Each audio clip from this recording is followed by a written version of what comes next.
Pemirsa, di Pondok Aren, Tangerang Selatan terdapat klinik sampah yakni Kertabumi Recycling Center yang bergerak dalam pengelolaan sampah organik dan anorganik. Lewat komunitas ini, sampah-sampah dikelola menjadi produk yang bernilai ekonomi serta menjadi wadah untuk belajar mengelola limbah kepada generasi muda. Permasalahan sampah masih belum terkelola dengan baik di Indonesia.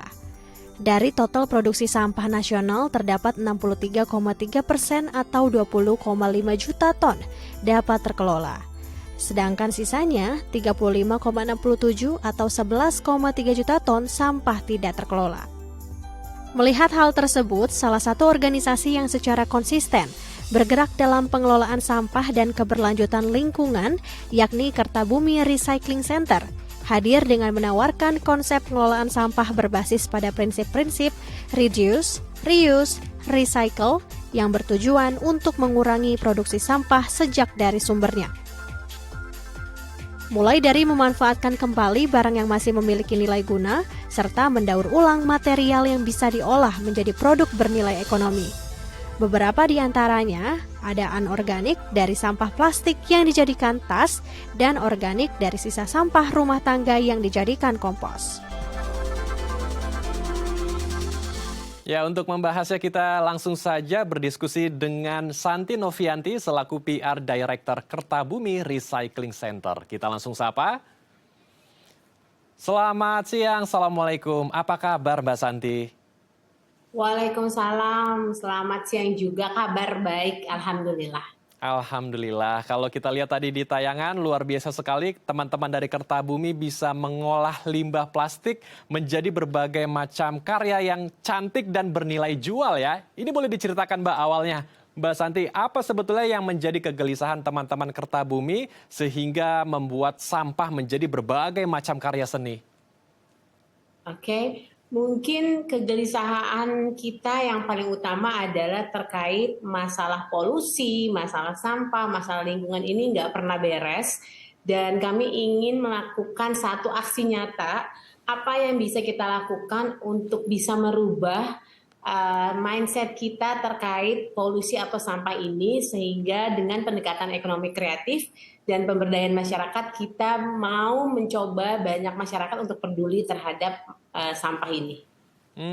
Ada pemberdayaan juga di sini ya. Tetapi sebelum ke sana saya ingin mengetahui kembali, Mbak Santi, ini menarik sekali ya hasil karya dari Kertabumi yang dilakukan dalam proses mendaur ulang sampah. Ada 3 jenis hasil yang dibuat ya, yaitu ada furniture, souvenir, dan juga bahan-bahan bangunan. Mbak Santi, boleh dijelaskan mengapa memilih 3 segmen jenis ini? Apa yang menjadi visi besar dari Kertabumi sehingga memilih 3 segmen tersebut? Oke, jadi apa yang memotivasi? Karena kami pengen adanya output dari sampah-sampah ini menjadi sesuatu yang bernilai gitu. Sehingga bisa merubah mindset masyarakat bahwa sampah ini bisa loh menjadi sesuatu yang bernilai ekonomis, dan dari satu furniture atau jadi souvenir itu bisa mempekerjakan banyak tenaga kerja. Jadi sehingga nanti journey dari sampah ini mereka bisa langsung lihat hasilnya jadi souvenir, furniture, ataupun konstruksi bangunan gitu sih. Jadi harus jadi satu mata rantai circular economy di mana material sampah ini bisa banget menjadi bahan baku gitu. Oke, luar biasa. Jadi ada konsep circular economy di sana ya. Nah, saya juga penasaran bagaimana sebetulnya proses di bank sampahnya, proses pertukaran sampah menjadi rupiah yang dikelola oleh Kertabumi sehingga warga bisa mendapatkan cuan di sana. Tapi ditahan Mbak Santi, kita akan bahas usai jeda ya Mbak. Baik pemirsa, jangan kemana-mana karena kami akan kembali usai jeda, tetap di Halo Indonesia.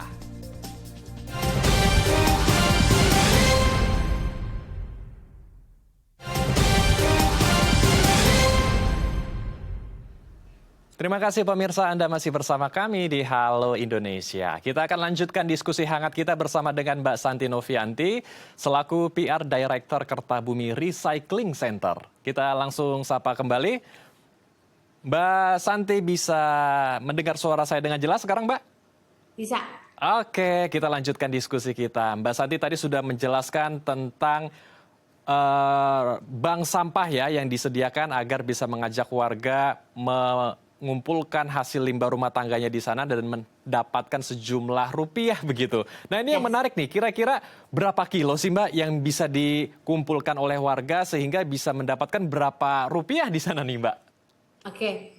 Nah, berapa kilo dan berapa rupiah itu berbeda-beda mungkin setiap nasabah, karena setiap sampah itu mempunyai nilai yang berbeda-beda gitu. Hmm. Misalnya kardus 3.000 gitu, atau misalnya botol air mineral gitu bisa 3.000 sampai 4.000, atau misalnya minyak jelantah bisa sampai 7.000 atau 8.000 per liternya. Jadi sebenarnya bergantung dari rajinnya, banyaknya nggak sampah yang dibawa ke bank sampah gitu. Jadi memang bergantung dari individunya masing-masing gitu. Oke. Jadi jenis-jenisnya beragam dan nanti hasil rupiahnya pun juga beragam ya, Beragam. tergantung dari jenis limbahnya ya.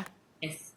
Oke, saya mau masuk sekarang ke hasil karya seninya karena ada berbagai macam karya yang bisa dihasilkan dari limbah yang dikelola oleh Kertabumi. Ada furniture, ada souvenir dan juga ada konstruksi juga, bahan-bahan Yes. konstruksi yang bisa dihasilkan dari limbah. Ini keren banget Mbak Santi. Boleh diceritakan konsepnya seperti apa ini?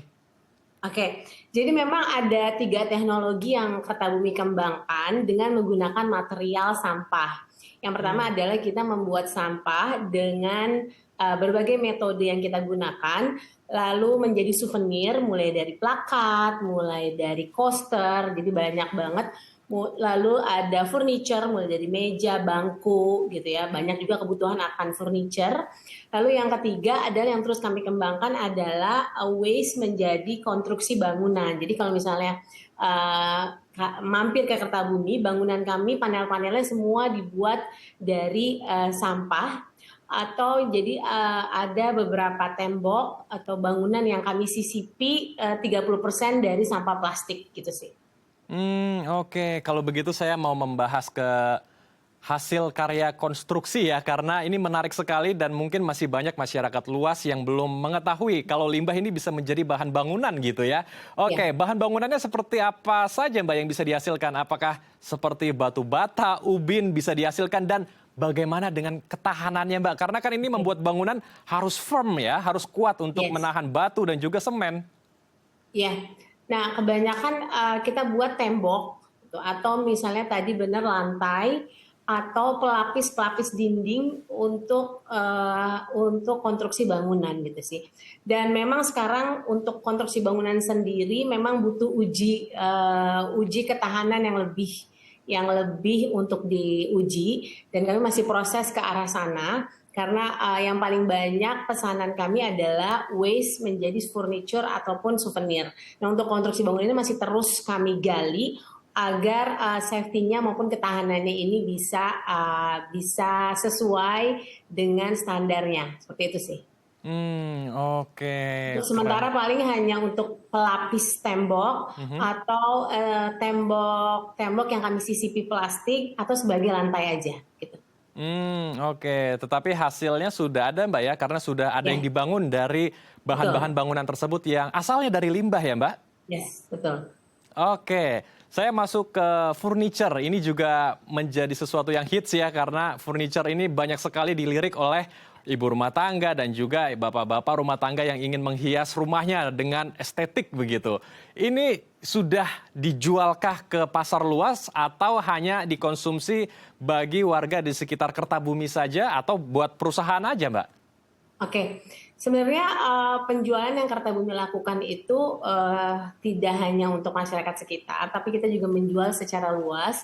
Kami juga menjual di e-commerce, tapi memang paling banyak adalah B2B atau perusahaan-perusahaan yang memesan atau mengorder furniture ini gitu. Tapi kami terbuka untuk semua pihak yang mau ikut terlibat menjadikan sampah ini sebagai satu material yang bisa kita manfaatkan gitu sih. Oke. Kalau souvenir sendiri, bahan utamanya, limbah dasarnya itu apa saja Mbak? Apakah pure plastik yang diolah menjadi biji dulu, kemudian baru dibentuk dan didesain atau seperti apa? Bagaimana proses kreatif ini? Oke. Jadi ada dua jenis plastik yang banyak kami olah menjadi souvenir. Yang pertama adalah plastik jenis HDPS seperti plastik-plastik yang keras seperti tutup-tutup botol itu. Nah, nanti setelah itu biasanya diproses pembersihan. Habis setelah pembersihan biasanya nanti akan dicacah menjadi bagian-bagian yang kecil. Setelah dicacah baru dimasukkan ke beberapa alat. Rata-rata kebanyakan dipanaskan, dilebur. Nah, habis itu nanti tergantung cetakan ataupun moldingnya, atau nanti jadi satu papan plastik besar yang nanti kita potong menjadi berbagai souvenir. Lalu yang kedua adalah yang kami kembangkan adalah plastik fleksibel atau plastik-plastik yang lebih lentur seperti plastik kemasan atau plastik saset.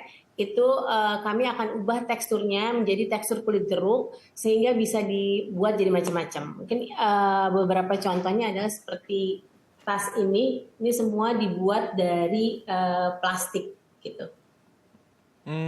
Oke, keren sekali ya. Jadi limbah plastik yang sulit terurai di tanah karena kalau di tanah itu terurainya butuh waktu belasan hingga puluhan tahun ya. Tetapi kalau di recycle, didaur ulang bisa menjadi produk yang cantik yang menghasilkan cuan tentunya. Betul. Oke.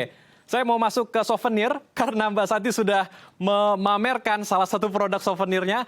Itu dijual juga kah atau ada sistem kerjasama juga dengan warga? Jadi warga mengumpulkan limbahnya dari rumah kemudian mendapatkan sejumlah keuntungan begitu dan hasilnya nanti menjadi sebuah produk yang Mbak Santi pamerkan. Atau seperti apa konsep dari souvenir yang diciptakan dari Kertabumi ini?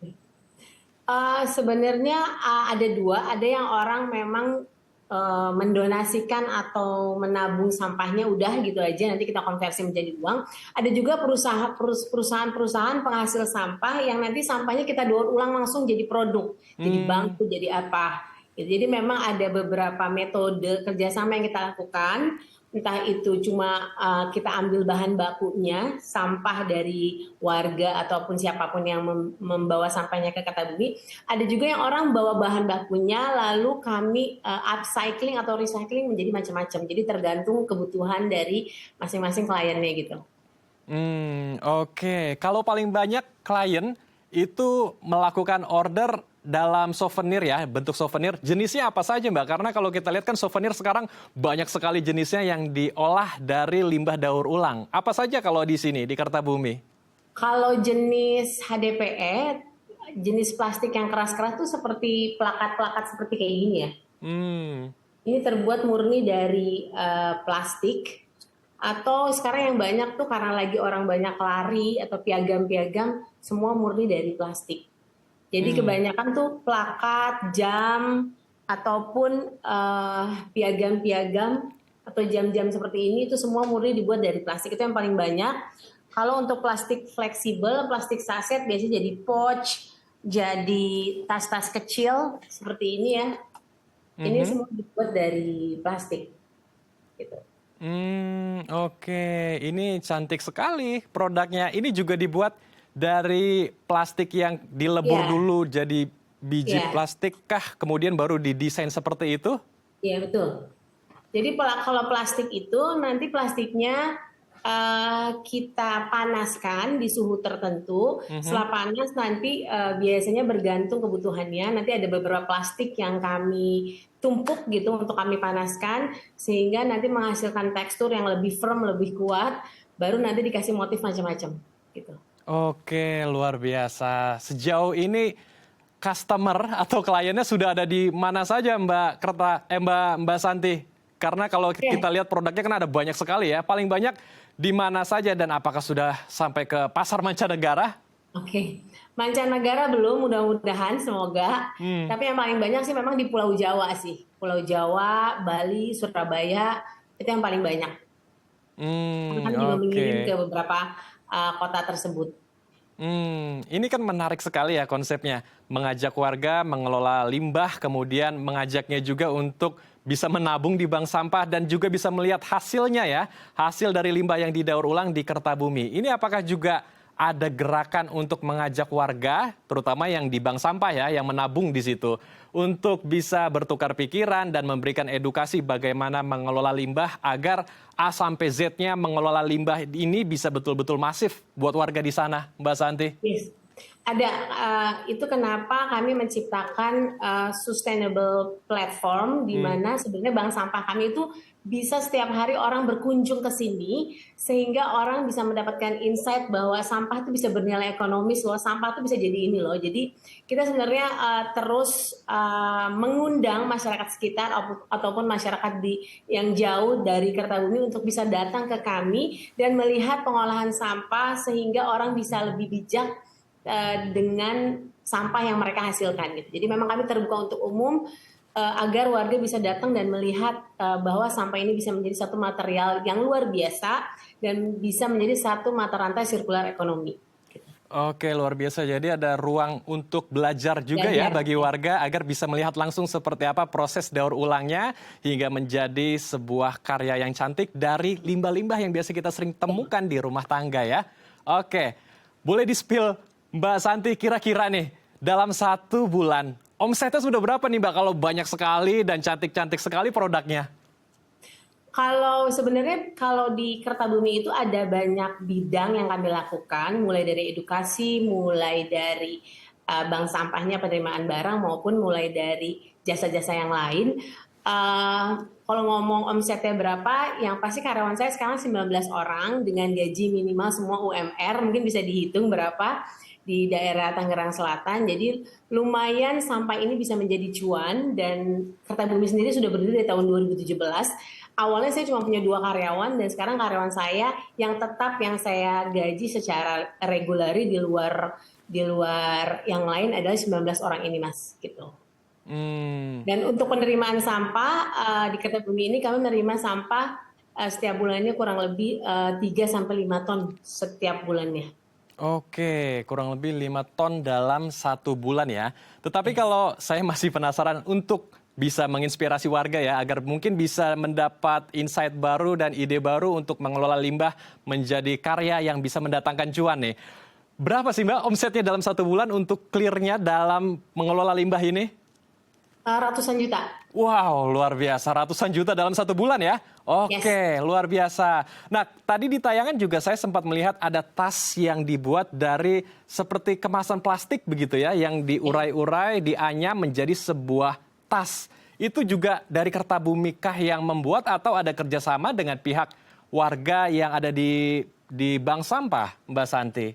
Semuanya yang buat tim Kertabumi, tapi kalau kami dapat pesanan banyak, misalnya ada 100 tas atau 500 tas untuk souvenir, biasanya kami akan memberdayakan masyarakat sekitar, perempuan atau para penjahit yang ada di sekitar Kertabumi. Tapi semuanya dibuat dan dikerjakan di Kertabumi.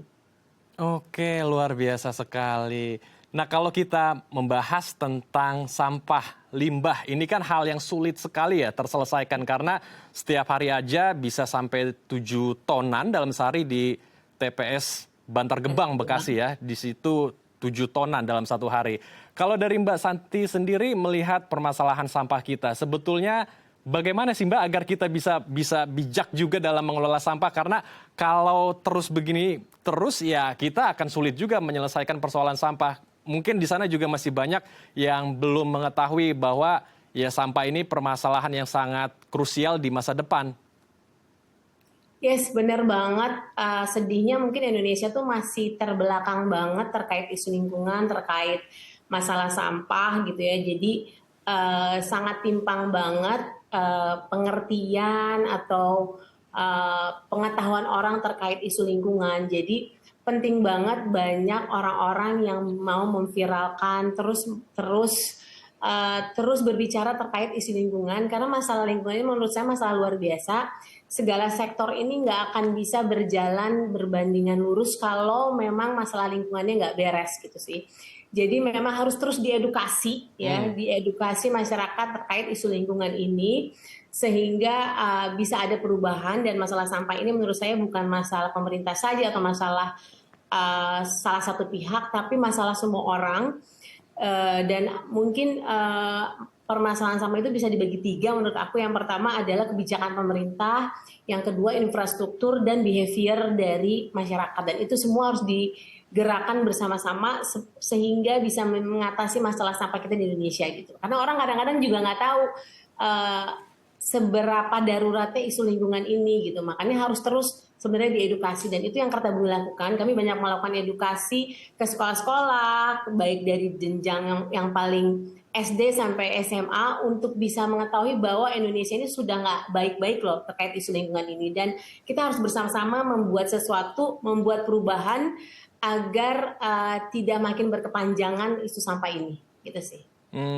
Oke, terakhir singkat saja Mbak Santi, apa pesan Mbak Santi agar kita bisa lebih bijak lagi, bisa aware lagi dengan sampah, dan kalau bisa ya mengelolanya menjadi sebuah karya yang bisa menghasilkan cuan? Oke, mungkin sama seperti yang lain, para pelaku daur ulang atau orang yang concern terhadap isu lingkungan, bahwa kita cuma punya satu bumi, dan menurut saya bumi itu sudah memberikan segalanya buat kami, buat kita semua sebagai manusia. Pertanyaannya mungkin dibalik, apa yang sudah kita berikan terhadap bumi ini, apa tindakan atau aksi nyata kita yang dilakukan terhadap bumi ini. Jadi dan kami tahu sekali bahwa sampah ini sebenarnya bergantung dari cara pola pikir orang. Baik untuk saya pelaku daur ulang, sampah-sampah ini menjadi satu material yang sangat luar biasa, di mana saya bisa menghidupkan banyak orang, saya bisa menciptakan banyak lapangan kerja, sehingga bergantung dari cara atau pola pikir dari masyarakat luasnya. Jadi yuk sama-sama, karena kita bertanggung jawab terhadap sampah kita sendiri, gitu sih. Baik, kita harapkan diskusi kita hari ini bisa menjadi insight penting ya bagi pemirsa di rumah, agar kita bisa bersama-sama bijak mengelola sampah dan melindungi bumi kita tercinta. Terima kasih Mbak Santi telah bergabung bersama kami di Halo Indonesia. Salam sehat, Assalamualaikum Mbak Santi. Salam sehat, Assalamualaikum warahmatullahi wabarakatuh. Pemirsa, usai jeda kami akan mengajak Anda melihat keberagaman di pesisir utara Jakarta. Tetap di Halo Indonesia.